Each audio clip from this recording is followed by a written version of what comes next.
बनाए नहीं मिलते। जिंदगी में रास्ते बनाए नहीं मिलते, वो उन्हें स्वयं बनाना पड़ता है। मंजिलें यूं ही नहीं मिलती यारो, उन्हें मेहनत से हासिल करना पड़ता है, उन्हें मेहनत से हासिल करना पड़ता है। धन्यवाद। फ्रेंड्स, जब सागर शांत हो तो जहाज के चालक को अधिक होशियार से जहाज चलाने की आवश्यकता नहीं पड़ती, लेकिन जैसे ही तूफान आता है और जहाज डूबने का खतरा पैदा होता है, तब यही चालक या कप्तान अधिक सावधानी बरतने लगता है। जब जहाज में सवार सभी लोग घबरा रहे होते हैं, तब यही कप्तान मुस्कुराता हुआ अपनी संपूर्ण योग्यता को काम में लाता हुआ जहाज को डूबने के संकट से बचाकर सही सलामत ले जाता है। वास्तविक ऐसी योग्यता की परीक्षा दुख और संकट के समय में होती है। जब कोई इंसान थोड़ी पूंजी लगाकर अपने व्यापार का विस्तार करता है तो उसे वर्षों तक कठोर परिश्रम करने पड़ते हैं। इस परिश्रम से वह कुछ कमाने योग्य होता है।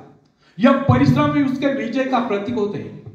अपने ग्राहकों को शब्द जाल में फंसाकर वो अपने व्यापार को बढ़ाता है और एक दिन सफल व्यापारी बन जाता है।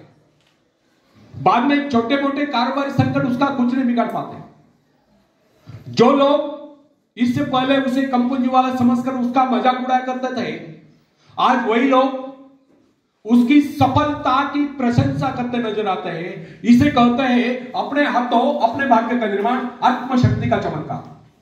फ्रेंड्स, जिसके पास धन की शक्ति हो उसे शिक्षा प्राप्त करके या विद्या प्राप्त करके आत्म विकास करने का अवसर कहां है?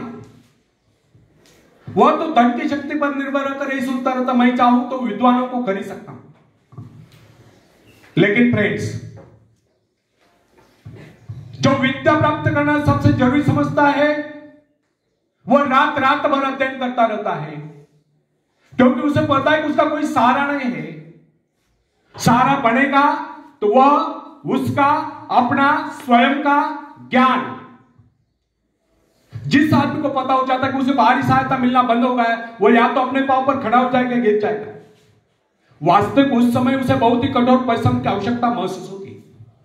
असफलता के कलंक से बचने के लिए उसे अपने व्यक्तित्व की रक्षा करनी चाहिए।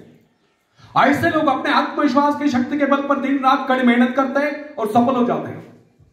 फ्रेंड्स, जब मनुष्य पर संकट की घड़ी आ जाती है, जब वह किसी भी तरह से अपनी जीविका चलाने में असमर्थ हो जाता है, तब कोई विरला ही होता है जो सफलता प्राप्ति के लिए खून पसीना एक कर देता है ताकि उसे असफलता का मोह न देखना पड़े।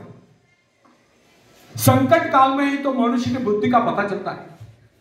कई बार ऐसे अवसर पर ऐसी सफलता मिलती है जिसकी मनुष्य ने सपने में भी आशा नहीं की होती। वह स्वयं सोचने लगता है कि मुझे इतनी सफलता कैसे मिली। वास्तविक ऐसी शक्ति हर इंसान के भीतर छुपी होती है, परंतु वह उसे पहचान नहीं पाता।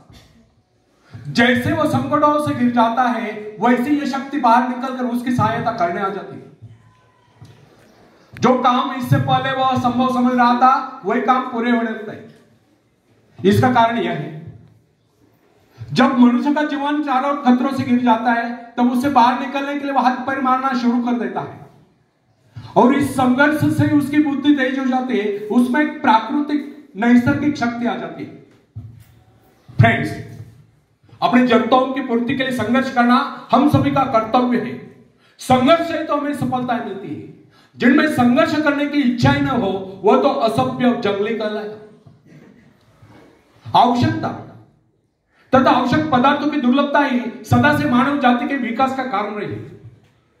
हर सभ्यता और संस्कृति का आधार श्रम और संघर्ष ही रहा।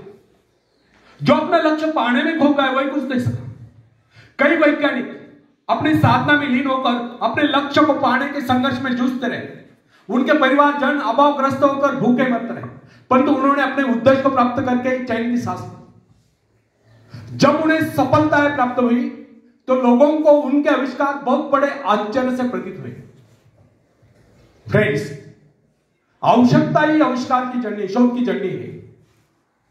यह जरूरत का ही कमाल है जिसने मानवीय सभ्यता को कहां से कहां पहुंचा दिया।